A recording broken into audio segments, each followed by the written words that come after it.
بسم اللہ الرحمن الرحیم اللہم صلی علی سیدنا مولانا محمد وعلی آلہ وصحابہ وبارک وسلم۔ کسی کی آنکھ میں آنسو اتار دیتا ہے، کسی کے دل کو وہ صبر و قرار دیتا ہے، کبھی امیر کو ٹھوکر پہ مارتا ہے وہ، کبھی غریب کی قسمت سنوار دیتا ہے، خیال رکھتا ہے سب کی ضرورتوں کا وہ، کسی کو نقد کسی کو ادھار دیتا ہے۔ غنچے میں تیرا تبسم گل میں ران آئی تیری، آئینے شبنم کے ہیں اور حسن آرائی تیری، تانائے ابتر حقیقت میں تیری قدرت پہ تھا، سورہ کوثر نے کیسے بات منوائی تیری۔ معزز ناظرین اکرام السلام علیکم ورحمۃ اللہ وبرکاتہ۔ پروگرام روشنی میں آپ کا خیر مقدم ہے۔ اللہ رب العزت عادل ہے، بہترین عدل کرنے والا، عدل کو پسند فرماتا ہے۔ جہاں بھی عدل نہیں ہوتا اس کو پسند نہیں فرماتا۔ جہاں مظلومی ہے، بے بسی ہے، بے کسی ہے، وہاں عدل نہیں ہو رہا تو وہاں عدل وہ فرماتا ہے، اور وہ اپنے کلام مجید میں اس کی بے شمار مثالیں اور قصے پیش کر کے انسان کو جھنجھوڑتا ہے کہ دیکھو عدل کرنا، کیونکہ میں عادل ہوں اور میں عدل کو پسند کرتا ہوں۔ وہ جب تمہارے پاس کوئی اختیار ہو تو عدل کرنا، کہ نظام عدل ہی میری مجھ تک پہنچنے کی ایک سیڑھی ہے۔ اللہ رب العزت کا عدل دیکھیے کہ کائنات میں ذرے ذرے میں اس کا عدل نمایاں ہے۔ کائنات میں یہ لہلہاتے کھیت، یہ باغ و بہار، یہ کلیاں، یہ بہتے ہوئے جھرنے، یہ پہاڑ، یہ کائنات بھر کا حسن اس کے نظام عدل پر ایک دلالت کرتا ہے۔ دنیا میں جہاں بھی غور و غوص کریں گے، جب قل سیروا فی الارض کا مصداق بنیں گے تو آپ کو نظر آئے گا رب تعالیٰ کا عدل، کہ کیسے اس نے جانداروں اور بے جانوں میں اپنا عدل فرمایا اور اپنے عدل کی خوبصورتی کو واضح فرمایا۔ دنیا بھر میں الحمدللہ موجود لوگ جو غور کرتے ہیں اس تک پہنچنے کے لیے، اس کے قرب کے لیے تلاش جستجو کرتے ہیں، انہیں عدل ہی عدل نظر آتا ہے، وہ عدل ہی عدل کرتے ہیں۔ آئیے آج ہم نظام عدل پہ بات کریں گے۔ اللہ تعالیٰ کا عدل، بہترین عدل فرمانے والا، بہترین انصاف فرمانے والا، آج انشاءاللہ اس پر بات کریں گے۔ ملک پاکستان کے جید مستند علماء کرام مفتی احسن نوید نیازی صاحب، علامہ حافظ او ایس احمد نقشبندی صاحب، دونوں کا خیر مقدم کرتا ہوں، اور آغاز ظاہر ازبر روایت حضرت آپ سے کرتے ہیں کہ اللہ رب العزت کی شان عدل جو ہے اس پر آپ روشنی ڈالیں، اس کی شان۔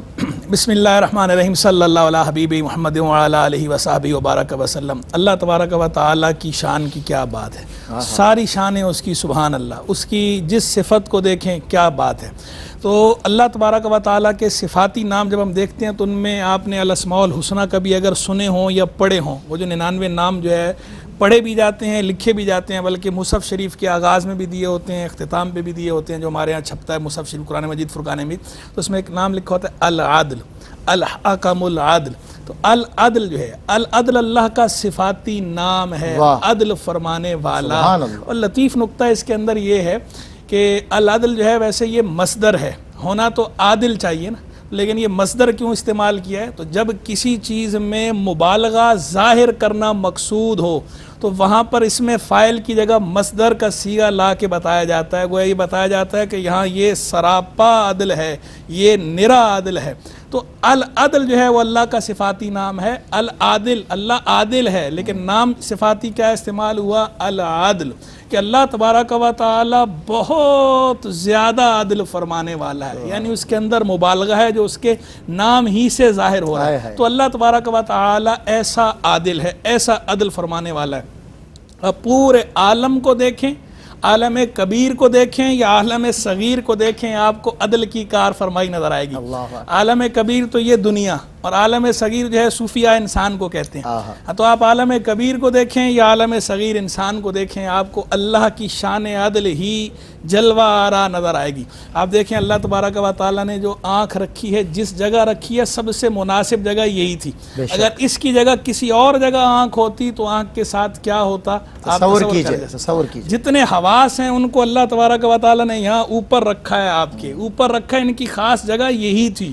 یہ جو ہاتھ آپ کے اللہ نے رکھے ہیں کندھوں کے ساتھ ان کو جوڑ کے رکھا ہے، ان کی جگہ یہی تھی۔ عدل، یہ عدل ہے، یہ اللہ تبارک و تعالیٰ کی شان عدل ہے، جو آپ کے وجود سے بھی ظاہر ہے، عالم صغیر کے وجود سے، اور عالم کبیر کے وجود سے بھی ظاہر ہے۔ عدل کا مقابل ہے نا، عدل کے مقابل ہے ظلم۔ ظلم کی تعریف کیا ہے؟ وضع الشیء فی غیر محلہ، کسی چیز کو اس کے غیر محل میں رکھنا، اصلی جگہ پہ نہ رکھنا۔ تو عدل کیا ہے؟ اصلی جگہ پہ رکھنا۔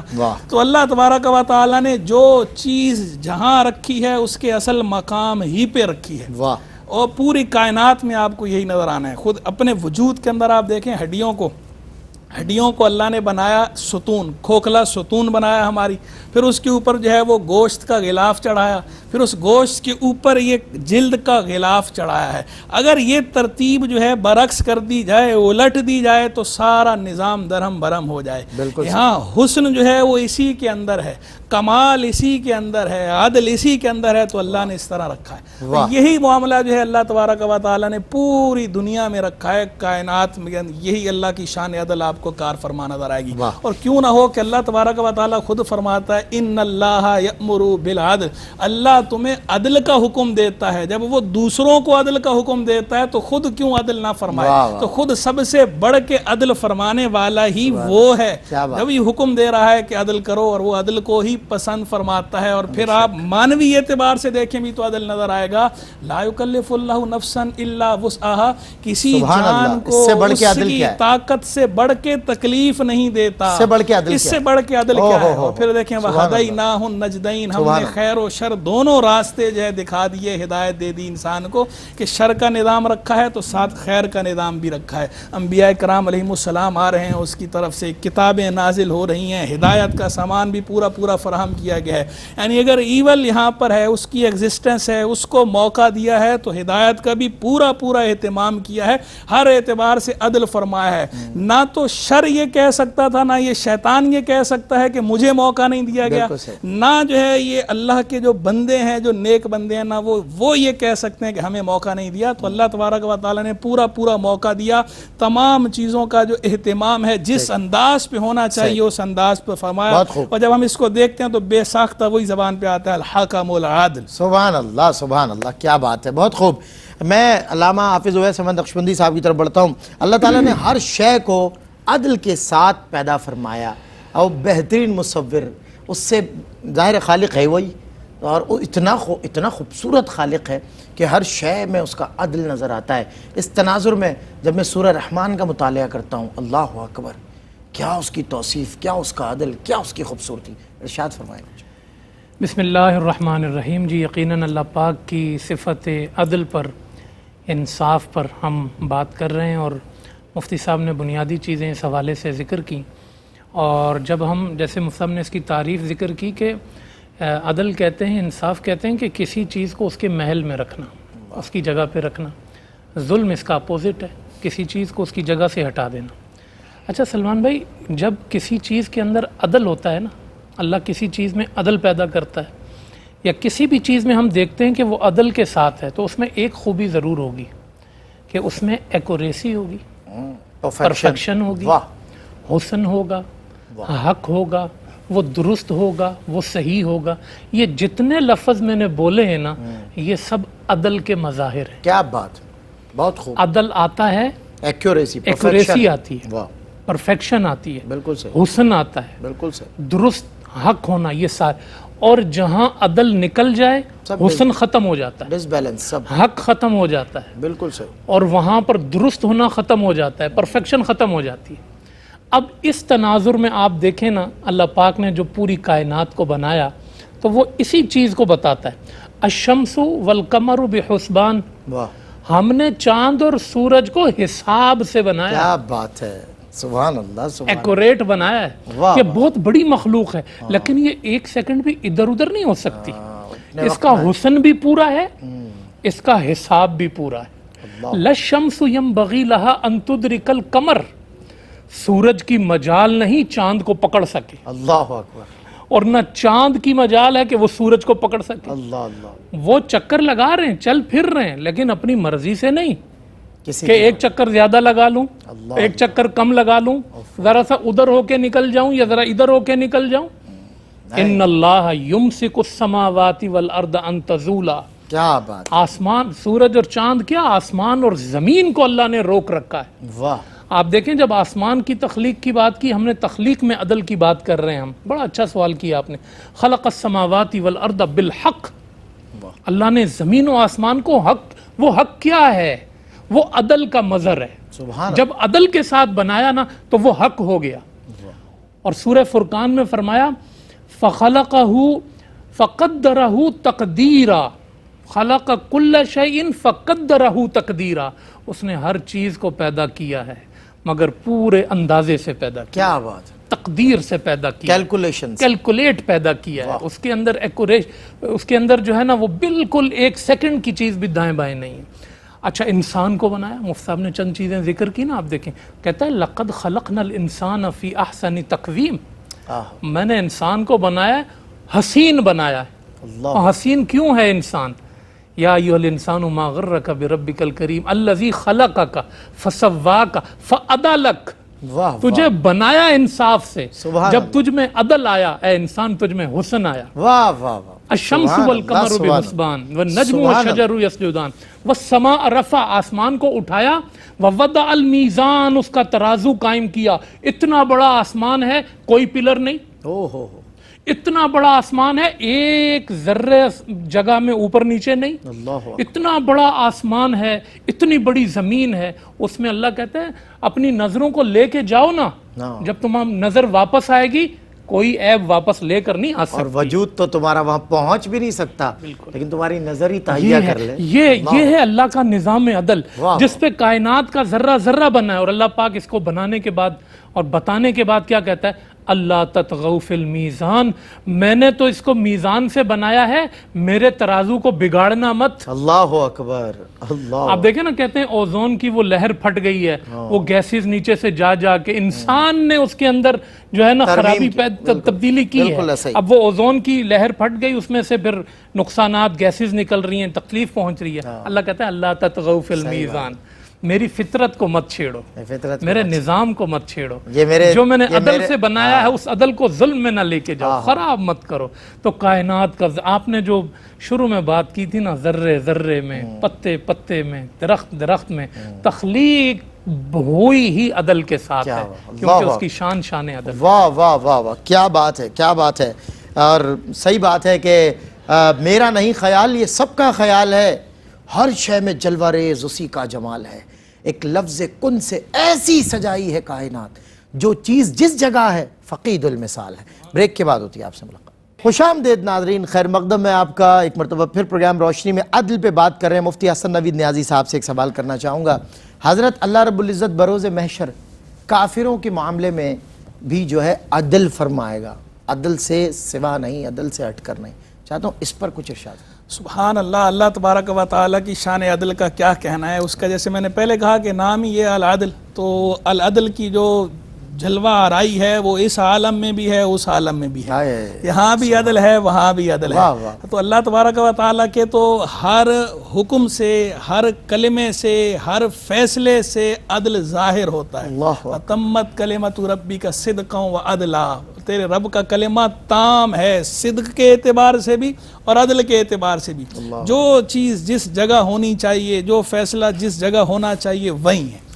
تو عدل کا مطلب جو ہے وہ یہ مساوات نہیں ہوتا، بعض لوگ یہ سمجھ لیتے ہیں نا کہ عدل اور مساوات بالکل یکساں ہیں، ایک جیسا ہونا۔ عدل کا معنی مساوات نہیں ہے، عدل کا معنی یہی ہے کہ جو جس جگہ چیز کو ہونا چاہیے وہاں ہونا، یہ عدل ہے، نہ کہ مساوات ہونا۔ اس لیے بعض لوگوں کو کنفیوژن ہو جاتا ہے، تو وہ سمجھتے ہیں کہ شاید یہاں پر عدل نہیں ہو رہا، وہ عدل ہی ہے، وہاں وہی عدل تھا کہ کہاں پر جو ہے وہ کیا چیز کتنی رکھنی ہے، کیسے رکھنی ہے، یہ جو اس کی اصل پرفیکشن ہے اور جو اصل ایکوریسی ہے، یہ عدل ہے، یہ اللہ تبارک و تعالیٰ کی طرف سے یہ عدل ہے۔ مساوات کا مطالبہ نہیں ہے کہ ہر جگہ جو ہے بالکل ایک جیسی بات ہو۔ صحیح۔ تو ہم جب بروز محشر دیکھتے ہیں تو وہاں بھی آپ دیکھیں اللہ تبارک و تعالیٰ نے وہاں پر بھی عدل ہی فرمانا ہے۔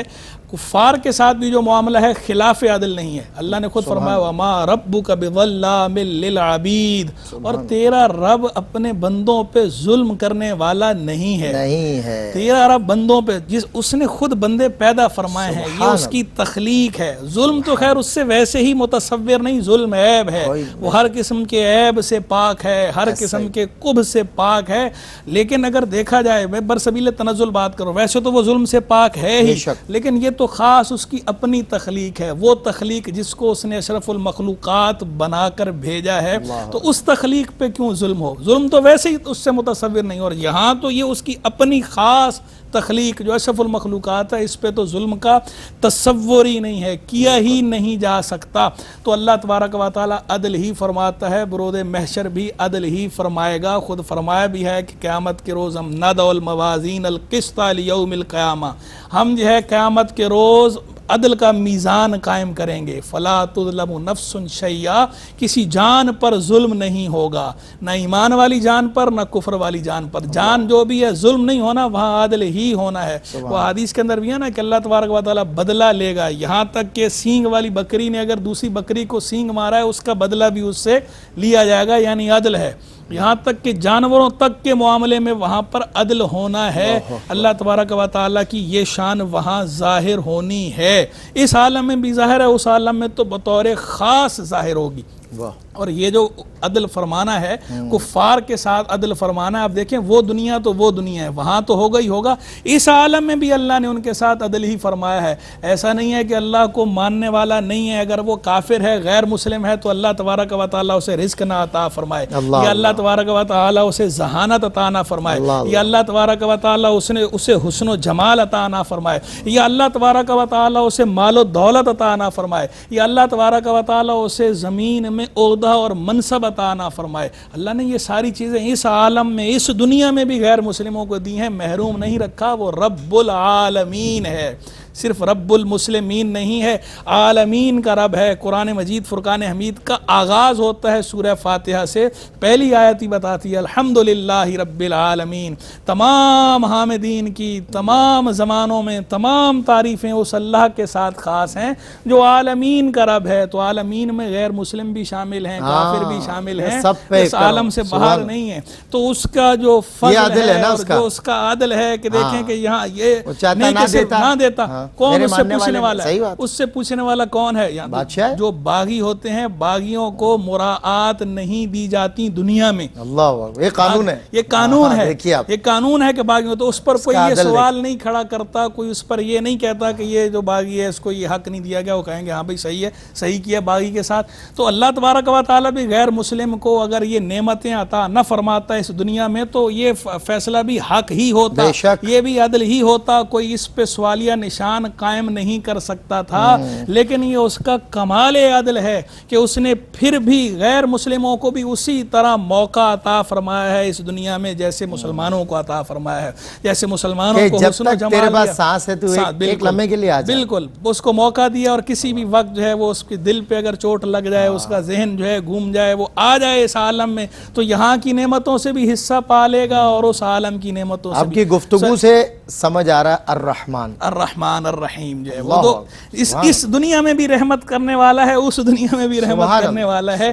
چھوٹی نعمتیں دینے والا بھی وہی ہے، بڑی نعمتیں دینے والا بھی وہی ہے۔ کہیں جو ہے ایمان والوں اور کافروں سب پہ رحمت فرمانے والا، اور کہیں صرف ایمان والوں پہ رحمت کا مظہر ظاہر ہونا ہے۔ تو اس عالم میں جو رحمت ہے وہ تو ایمان والوں کے لیے ہے، لیکن عدل سب کے لیے ہے۔ عدل اس عالم میں بھی سب کے لیے ہے، عدل اس عالم میں بھی سب کے لیے ہے۔ رحمت کی بات ہے کہ رحمت جو ہے وہ اس عالم میں تو خاص ہے ایمان والوں کے ساتھ کہ وہ رحمت کا حصہ ایمان والوں کو ملنا ہے۔ جو باغی ہیں باغیوں کو اس کا حصہ رحمت سے نہیں ملنا۔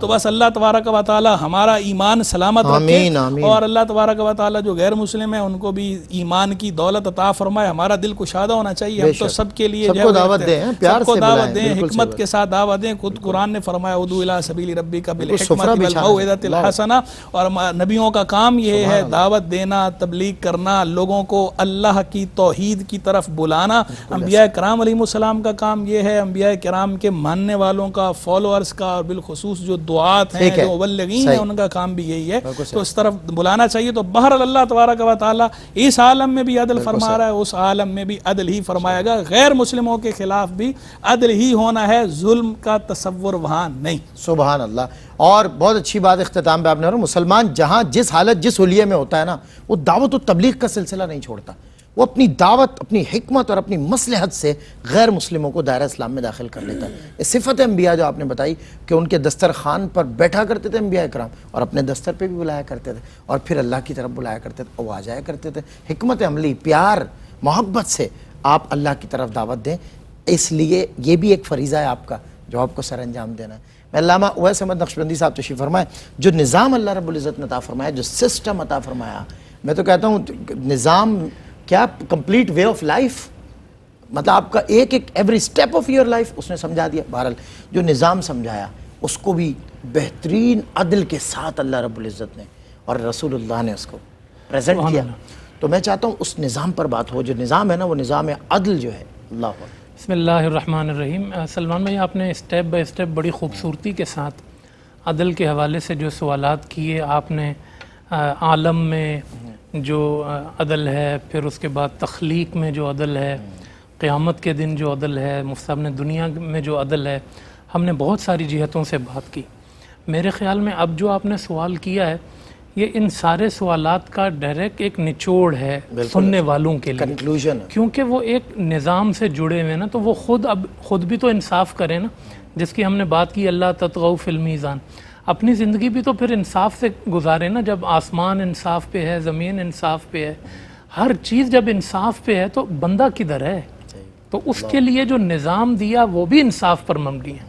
اس لیے سورہ حدید میں اللہ پاک نے فرمایا کہ وَأَنزَلْنَا مَعَهُمُ الْكِتَابَ وَالْمِيزَانَ لِيَقُومَ النَّاسُ بِالْقِسْطِ، اور فرمایا کہ وَأَرْسَلْنَا رُسُلَنَا بِالْبَيِّنَاتِ وَأَنزَلْنَا مَعَهُمُ الْكِتَابَ لِيَقُومَ النَّاسُ بِالْقِسْطِ. ہم نے رسول بھیجے، ہم نے کتابیں بھیجی. یا اللہ، رسولوں کے بھیجنے کا مقصد ایک جملے میں بتا دے، اور کتابوں کے نزول کا مقصد ایک جملے میں بتا دے. فرمایا لیقوم الناس بالقسط. قسط کہتے ہیں انصاف کو. میں نے رسول اور کتاب انصاف کے لیے عطا. اللہ اکبر. دنیا میں انصاف قائم ہو جائے، نظام عدل، نظام قسط قائم ہو جائے، میں نے اس لیے ان کو بھیجا ہے. یہ ہے نبیوں کے آنے کا مقصد، نظام عدل. قرآن کے نزول کا مقصد نظام عدل. اور پھر آپ اس معاشرے کے اندر دیکھیں نا کہ جس میں آپ صلی اللہ علیہ وسلم تشریف لائے، وہاں پر عدل کا جو بحران تھا، عدل کی جو کمی تھی، اور جو ظلم کا بول بالا تھا، وہ فکر میں بھی تھا، وہ رویوں میں بھی تھا، وہ اخلاق میں بھی تھا. ہر چیز میں وہاں پر ظلم تھا. ٹوٹل ڈس بیلنس. ہاں، ڈس بیلنس تھی ہر چیز، ہر جگہ بے اعتدالی تھی. آپ دیکھیں کہ فکر کے اندر اس سے بڑا کیا بے اعتدالی کا نظام ہوگا کہ لوگ شرک پر چل رہے تھے. سلمان، حتیٰ کہ لوگ ستو سے اپنا بت بناتے تھے، اور کبھی مجبور ہوتے تو اسی کو گھول کے پی جاتے. بتائیے. یعنی یہ فکر کی بے اعتدالی آپ دیکھیں. شرک کو اسی لیے قرآن نے ان شرک لظلم عظیم کا ہے. سب سے بڑی ناانصافی جو ہے نا وہ شرک ہے.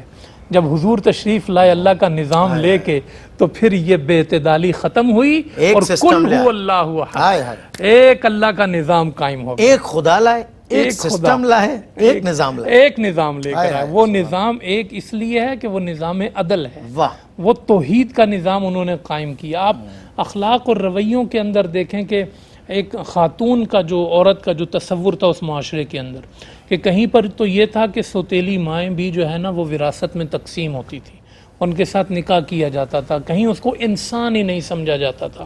کہیں حکومتوں کے اندر اس عورت کو حکمران بنایا جاتا تھا تو اس کے ایک اشارے پر جو ہے نا وہ ہر چیز تہوبالا کر دی جاتی تھی. تو یہ بے اعتدالیاں اس معاشرے کے اندر قائم تھی. اللہ پاک نے وہ جو عورت کے بارے میں تصور تھا، دیگر چیزوں کے بارے میں جو بے راہ رویاں تھی، وہ سب اللہ پاک نے جو ہے نا وہ درست فرمائی. اور قرآن کریم میں آپ دیکھیں نا، انصاف کی حد دیکھیں آپ. النفس بالنفس، والعین بالعین، والانف بالانف، والاذن بالاذن، والسن بالسن، والجروح قصاص. سبحان اللہ. کسی نے کسی کا ناک، کسی نے کسی کا دانت، کسی نے کسی کا کان، کسی نے کسی کی آنکھ، تو وہ برابر ہوگا. وجزاء سیئۃ سیئۃ مثلھا.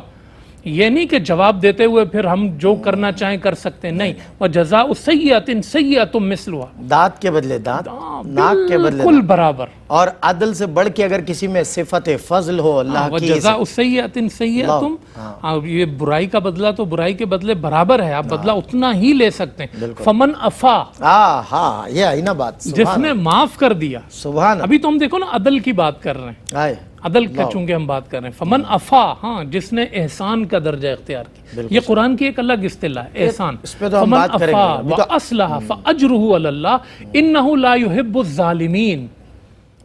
وہ جس نے معاف کر دیا، صلح کر لی، ہاں اس کا اجر اللہ پر ہے، کیونکہ وہ ظالموں کو پسند نہیں فرماتا۔ تو قرآن کریم میں آپ اگر اس نظام عدل کی بات کریں گے جو آپ صلی اللہ علیہ وسلم نے قائم کیا، اس میں آپ دیکھیں گے کہ ایک خاتون ہو، اچھا جو محکوم طبقے ہیں، مظلوم کو انصاف نہیں ملتا تھا اور ظالم کو سزا نہیں ملتی تھی، تو جو مزدور طبقہ تھا، پسے ہوئے لوگ تھے، جن کو کوئی نہیں پوچھتا تھا، انہیں حضور پوچھتے تھے، اور وہ کس نظام کے تحت؟ نظام عدل کے تحت۔ اس نظام عدل پر ہمیشہ پھر اس نظام کو جس پر اللہ کے رسول نے قائم کیا، آپ کے خلفاء حضرت عمر فاروق رضی اللہ تعالیٰ عنہ نے ایک بوڑھے شخص کو دیکھا، وہ عیسائی ہے، اور کہا کہ تمہیں جو ہے وہ بھیک مانگ رہے ہو تم؟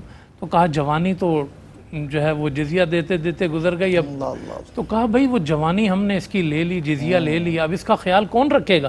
تو اس کا آپ نے ایک نظام قائم کیا کہ ان کو اس عمر میں وظیفہ دیا جائے، یہ انصاف ہے۔ اور آج مغرب اس نظام پر قائم، ہاں اس نظام پر قائم کہ ہر سینئر سٹیزن کو اس کا وظیفہ دیا جائے۔ اگر ہمارے اس پروگرام کا پیغام کسی بھی طبقے تک پہنچ رہا ہے، خواہ وہ حکمران طبقہ ہو، خواہ وہ عوام کا طبقہ ہو، خواہ وہ تاجر طبقہ ہو، خواہ وہ مالک اور مزدور سے متعلق طبقہ ہو، ہر ایک کو چاہیے، اللہ عادل ہے، اس کے رسول عادل ہیں، رسول کے خلفاء عادل ہیں، جب تک نظام عدل قائم نہیں ہوگا، صحیح بات، حکمران عدل نہیں کریں گے، جب تک عوام عدل نہیں کریں گے، خدا کی قسم کوئی بھی چیز درست ہو ہی نہیں سکتی۔ ایسا ہی اللہ پاک نے ہر چیز کو عدل پر قائم کیا ہے، اور اگر ہم دنیا میں یہ نظام عدل کے امین نہیں بنیں گے، سوائے شرمندگی، رسوائی، آپ پاکستان کے موجودہ حالات سے اس کو یار جوڑ کے دیکھو، ہر شخص جو ہے نا وہ کتنا بے بس ہوا ہے، اور پیچھے کیا ہے؟ انصاف۔ ہر بندہ زبان سے یہی کہہ رہا ہے میرے ساتھ انصاف نہیں ہو رہا، تو اس کو خود بھی جہاں اس کا حق بنتا ہے وہ انصاف کرے اور انصاف کا نظام قائم کرے، کیونکہ اللہ کے رسول اور قرآن یہ نظام عدل لے کر۔ کیا بات، بہت خوب۔ اور ناظرین کرام بات یہ ہے کہ وہ جو ظالم ہوتا ہے نا، وہ کہتا ہے میری پشت پناہی مجھ سے بڑا ظالم کر رہا ہے، اس کے پیچھے اس سے بڑا ظالم، اور مزدور کی مظلوم کی چیخیں نکلتی رہ جائیں گی، ظالم کو کبھی اس کا احساس ہی نہیں ہوگا، کبھی اصل میں تصور بھول گیا نا، اس تصور سے پرے ہو گیا کہ یہ جو مظلوم ہے، جس پر تو ظلم کر رہا ہے، جس کے ساتھ تو انصاف نہیں کر رہا، ایک اکثریت ہے جس کے ساتھ تو نے انصاف کیا، اور وہ جو تیرا مزدور ہے جس کو 10 سال سے تو نے اس کی اجرت نہیں بڑھائی، اس کی تنخواہ نہیں بڑھائی، اس کے ساتھ کوئی اس نے سلوک نہیں کیا، تو یہ یاد رکھنا وہ جو ظلم ہے، وہ جو مظلوم ہے، اس تیرے ساتھ دنیا ہوگی، کانٹیکٹ لسٹ ہوگی، پیسہ ہوگا، تعلقات ہوں، وہ جو مظلوم ہے نا اس کے ساتھ اللہ ہے، اور جب مظلوم کی آہ ہے نا، اللہ اکبر، اس کو غور کرنے کی ضرورت ہے۔ بریک کے بعد انشاءاللہ ہوتی ہے آپ سے ملاقات۔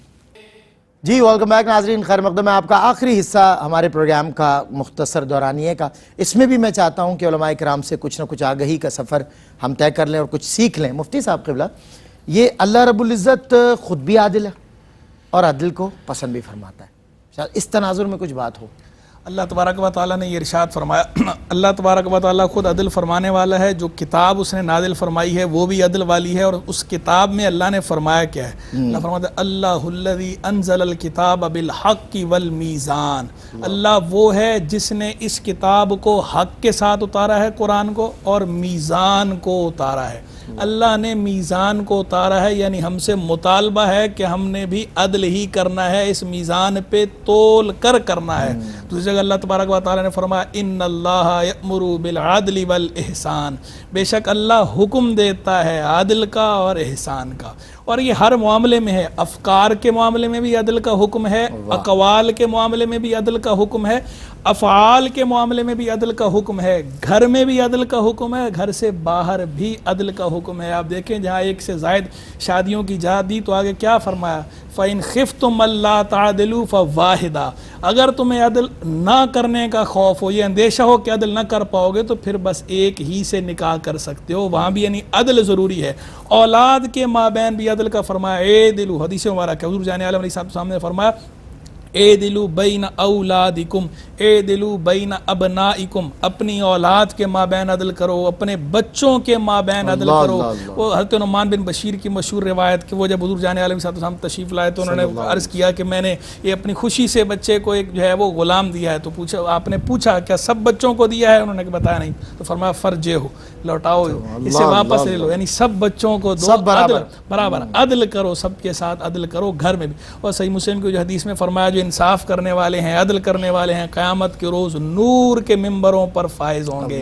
یہ وہ لوگ ہیں جو عدل کرتے ہیں اپنے فیصلوں میں بھی، اپنی اہل و عیال میں بھی، اپنے اقوال میں بھی عدل کرتے ہیں۔ اور حکم بھی یہی ہے وَإِذَا حَكَمْتُمْ بَيْنَ النَّاسِ أَن تَحْكُمُوا بِالْعَدْلِ، اور جب لوگوں کے مابین فیصلہ کرو تو عدل کے ساتھ کرو۔ اس جگہ فرمایا وَأَقْسِطُوا إِنَّ اللَّهَ يُحِبُّ الْمُقْسِطِينَ، انصاف کرو، عدل کرو، بے شک اللہ عدل کرنے والوں کو پسند کرتا ہے۔ تو جب بھی فیصلہ کرنا ہے وہ بھی عدل کے ساتھ ہی کرنا ہے، اور فیصلے میں غیر ضروری تاخیر کرنا، بیجا تاخیر کرنا، یہ بھی عدل کے منافی ہے۔ یہ نہیں کہ تاریخوں پہ تاریخیں، تاریخوں پہ تاریخیں، تاریخوں پہ تاریخیں، بلکہ یہ تو خود مشہور کہاوت ہے کہ justice delayed is justice denied, کہ اگر آپ نے عدل میں تاخیر کی بیجا تو یہ اس کا مطلب یہ ہے کہ عدل کا آپ نے انکار کر دیا ہے، جھٹلا دیا ہے۔ لیکن اس کی جو دوسری سائیڈ ہے، اپوزٹ، مخالف، وہ کیا ہے کہ جلدی فیصلہ کرنا، تو وہ بھی نہیں، بیجا جلدی سے بھی بچنا ہے، قانونی تقاضے سارے پورے کرنے ہیں، بہت جلدی فیصلہ نہیں سنانا چاہیے۔ وہ بھی کہاوت ہے جسٹس ہریڈ از جسٹس بریڈ، کہ اگر جلدی بیجا جلدی کی، غیر ضروری جلدی سے فیصلہ کیا تو وہ ایسا ہے کہ آپ نے انصاف کو دفنا دیا ہے۔ تو انصاف ملوز رکھنا ہے، اور ولا یجرمنکم شنآن قوم علی الا تعدلوا اعدلوا هو اقرب للتقوی، کسی قوم کی عداوت تمہیں اس پہ نہ ابھارے، ان کی دشمنی اس پہ نہ ابھارے کہ تم عدل سے کام نہ لو، عدل سے کام لو کہ تقوی کے زیادہ قریب ہے۔ تو موافقین، اپنے لوگوں کے ساتھ بھی عدل کرنا ہے، اور جو غیر ہیں جن کے ساتھ دشمنی ہے، عداوت ہے، کوئی مخالفت ہے، ان کے ساتھ بھی عدل ہی سے کام لینا ہے۔ یہ قرآن کی تعلیم ہے، یہ اللہ اور اللہ کے رسول کا حکم ہے۔ جزاک اللہ حضرت۔ میں یہ جو بات کہی جاتی ہے حضرت کہ اللہ سے اس کا فضل مانگو نہ کہ عدل، تو اس پر کچھ ارشاد فرمائیں۔